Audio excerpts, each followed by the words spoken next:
Autre point concerne l'actualité et le journal officiel aujourd'hui ne répond pas à ce qu'on a demandé sur un certain nombre de points.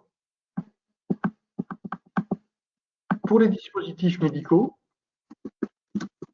il y a eu un prolongement de la possibilité de renouveler les ordonnances et les locations jusqu'au 23 mai. Et maintenant, il faut que l'on voit pour les renouvellements de traitement qui, eux, sont prévus jusqu'au 31 mai, qu'est-ce que l'on fait? Est-ce que ça s'arrête au 31 mai et que le 31 mai, on ne peut plus faire la continuité des soins et donc de dire aux patients, vous devez retourner systématiquement chez votre médecin, qui lui, quand même, est en train de retrouver de l'activité et heureusement, est en train de rattraper toutes les ordonnances qui étaient périmées au mois de mars, au mois d'avril. Mais si on arrête brutalement au 31 mai, ça risque de poser des problèmes, d'autant plus qu'on leur a confié aussi le dépistage des patients Covid. Donc, ça, je pense qu'il va avoir un surcroît d'activité. Et nous, on considère que pour tous les patients, que ce soit TSO, patients chroniques, etc., il faudrait sortir de cette date butoir du 31 mai de façon beaucoup plus progressive pour assurer la fluidité. Le patient qui doit retourner chez son médecin, qui peut retourner chez son médecin parce qu'il est disponible, il va retourner chez son médecin et c'est tant mieux. Pour nous, ça n'a aucune conséquence économique. Qu'il arrive avec une ordonnance expirée ou qu'il arrive avec une ordonnance nouvelle, il n'y a pas de problème. Là où ça peut poser problème, c'est quand il n'a pas accès à son médecin. Parce qu'il est débordé, parce qu'il ne peut pas y aller, ou parce qu'il ne veut pas y aller encore, et que ça pose un certain nombre de problèmes. Nous, on ne va pas pouvoir ne pas assurer la continuité des soins. Donc, on ne va pas retrouver ce qu'on connaissait à l'époque avec des avances de médicaments. Donc, on demande au pouvoir public de voir comment on peut sortir dans de bonnes conditions. Il faut bien sûr que le patient aille voir son médecin régulièrement, mais s'il est dans l'impossibilité de le faire, qu'on n'interrompe pas le traitement. Donc, on est en train de demander de prolonger ça sous certaines conditions au-delà du 31 mai. Ce qu'on a demandé également, je pense qu'on va l'obtenir, c'est d'avoir un alignement sur le gel hydroalcoolique et le soluté hydroalcoolique pour pouvoir continuer à en fabriquer avec le maintien de l'encadrement des prix pour ne pas créer de nouveau de polémiques pendant l'été jusqu'au moins au 1er septembre, puisque les fabricants ont obtenu des dérogations avec des autorisations de fabrication selon les formules du gel hydroalcoolique décrites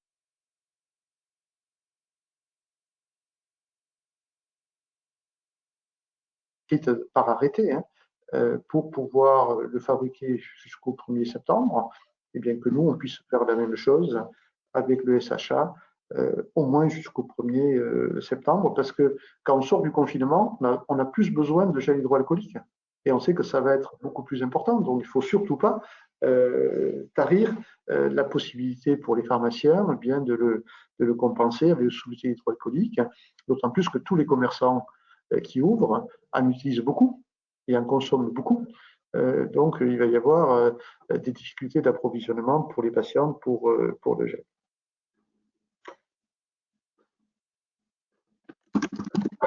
On est mardi prochain. On va avoir une négociation de l'assurance maladie. Bon, bien sûr, sur le masque, je n'y reviens pas, mais également sur différents points. On veut aboutir sur la dispensation à domicile et on veut aboutir sur le télésoin. On a demandé à ce que ce soit pas en fin de réunion, mais en début de réunion, qu'on puisse avoir un changement et que l'on voit dans quelles conditions on peut le faire. Donc, dispensation à domicile. Pour rappeler la proposition de l'USPO, c'est 5 €, quel que soit le nombre de kilomètres. On va pas on va faire des choses simples avec un code UPH qui est déjà utilisé pour les gardes du dimanche. Ça pourrait aller très vite. Et après, peut-être, pour éviter les abus, le réserver à certains patients, sorties hospitalières, Covid, personnes âgées, personnes handicapées, et pourquoi pas le limiter à un nombre de livraisons par jour pour éviter certains en fassent une industrialisation, ce qui serait un détournement de l'objectif de la dispensation à domicile.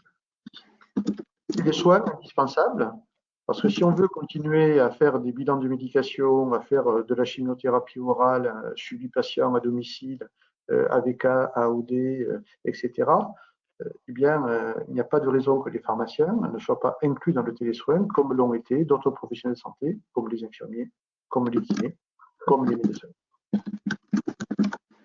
Donc là aussi, je pense qu'on fait une grosse pression. Vous avez vu la semaine dernière Thomas Meunier, qui est député des Charentes, qui a été très clair là-dessus et qui dit, lui aussi, qu'il soutient cette demande de l'USPO en montrant son agacement parce que ça ne correspond pas à ce qu'il attend, lui, de l'évolution du métier de pharmacien et qui souhaite bien sûr l'accompagner puisque tout le monde comprend maintenant que les pharmaciens vont à domicile et ils vont de plus en plus, et c'est normal, hein, c'est lié à la fois à l'évolution de la population malade, mais également au vieillissement de la population où notre intervention à domicile devient de plus en plus indispensable pour certains patients qui ne peuvent plus sortir. Sur les masques, sur les aides, il y a l'aide on va demander également au cours de cette négociation, une aide pour rattraper bien ce qui n'a pas été correctement rémunéré au mois de mars et au mois d'avril. Bien sûr, la distribution des masques, mais également toute l'organisation de la pharmacie qui a impacté du temps de travail, qui a entraîné des charges supplémentaires, que ce soit de l'équipement ou que ce soit une organisation interne. Et donc, on va voir si on peut avoir un forfait, comme l'ont eu les infirmiers. En tout cas, ça fait partie des demandes que l'on fait avec d'autres syndicats.